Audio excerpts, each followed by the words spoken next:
The three most important things: pick the guard you like, don't let the guy on top get comfortable, and maintain distance. He's Brazilian, so I'll translate for him. Today we're covering no-gi guard retention for beginners. Alright, so as I'm moving from side to side, you can see Pedro moving along with me, keeping one hand posted on the mat, and also framing with the other hand. This will keep me from closing the distance. Now another good option from this is a 2-on-1 grip. As I post on his head and go to step in, he's going to take a 2-on-1 grip and drag my arm to the side. Next, you can see whenever someone begins to step into your open guard, you can begin to go on shin contact. This will help you to wrestle up as well as prevent him from coming in with a proper frame on the leg. Shin on shin frames also going to be good as you get more advanced for any kind of leg entries and leg entanglements, but that's for a different day. Or you can simply enter into De La Riva if someone steps in. So now Pedro's playing bottom half guard. You'll see here he has his knee shield in, then he replaces his knee shield with an underhook on the left side. If you want to go on the offensive, you have to remove the knee shield. Otherwise, you get the knee shield in place to act as a frame. Now, if you can't get the underhook in, that's when you're going to want to go ahead, grab a collar tie, scoot out to a closed guard or a butterfly guard type of scenario. Now this is kind of working on kind of guard retention fundamentals, kind of drilling it at half speed, working on 2-on-1s, working on frames, working on shin to shin, to seeing how it all feels. Here, we're going to discuss leg pummeling. So just like hand pummeling, you can always pummel with your legs. If you're on your back, which you don't always want to be, but if you are, you can work on pummeling your legs into the bicep to maintain your frame, maintain distance on your opponent. Okay, as you see, Pedro here is going more on the offensive. You can use the 2-on-1 grip to an ankle tap, the 2-on-1 grip to wrapping the legs up, or you can simply go with the one foot on the hip, the other foot behind the knee, sweeping your opponent that way.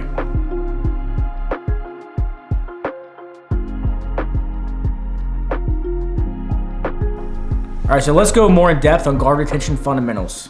First thing I like to do specific to the white belts is forcing him to do a little bit open guard just for him to stand away.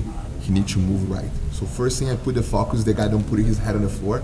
So a common thing you see the white belt be here and just use his arms, okay? Here gonna be hard to see Ryan, and here gonna be hard to kick over my guard, okay? So second thing I like to do is just keep my elbows close to my hip, okay? I'm always gonna avoid extend my leg, okay? Because over here you see, you'll be able to go all to my side.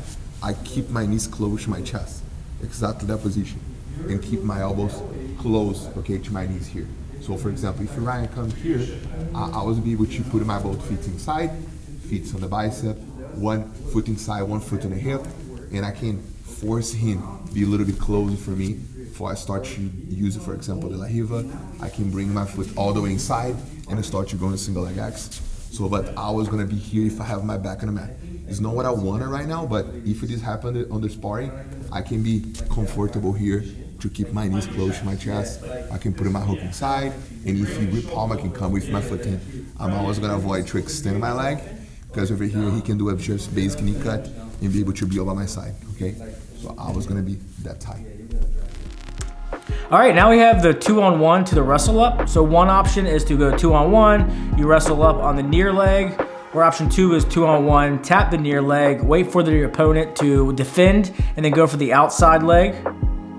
Here, we're just kind of drilling the 2-on-1 to a wrestle up, moving around, seeing what it feels like. Working on hand fighting, hand pummeling, 2-on-1 control, and movement back and forth. All right, another option is to go from half guard to a half butterfly. Here, Pedro has a 2-on-1 on the right side or the left side, depending what side you're playing. You remove your knee shield and replace it with a butterfly hook on that side. This is also useful for if you want to frame on your opponent's chest, sit up to an open guard.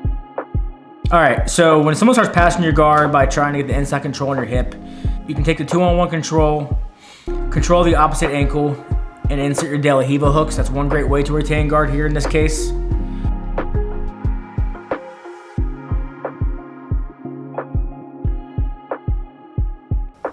All right, here, Pedro's simply going to frame onto the chest and come in with both butterfly hooks. Here we go from a half guard to a butterfly guard. If you're not flexible, you can actually use your hand to grab your outside foot to pull it in. And here, as we know, turtle is a safe bet if you're getting your guard passed. Learn to get comfortable in turtle and learn to get to turtle. Here, Pedro is rolling into turtle and then rolling back to his closed guard. And as you'll see later, if you can't get to your closed guard because your opponent's pretty strong there, you can always hip switch to the other side and go to butterfly guard. So this is the reason why I like to show the turtle position defense, because if you're not be able to work in the retention guard, turtle position always gonna be kind of your best friend in jiu-jitsu.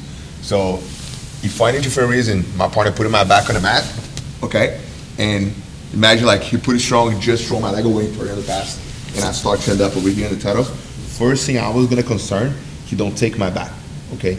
Specific white belts or blue belts, be sometimes put the hooks and pull me back. I can have an injury on my knees as well. So I was gonna keep my both elbows tight. Over here, very simple. I just bring an arm between my legs, and right now I'll flow. I'm gonna look on top of my opposite arm and rolling over my shoulder, and here I'm gonna face him, okay? Flow again. I'm gonna do one more time. So I got here, my partner throw my legs, I come to the turtle, just end up in that position. If my partner on my left side, I'm gonna put my left arm between, right now rolling over my shoulder, and then be able to face him, okay?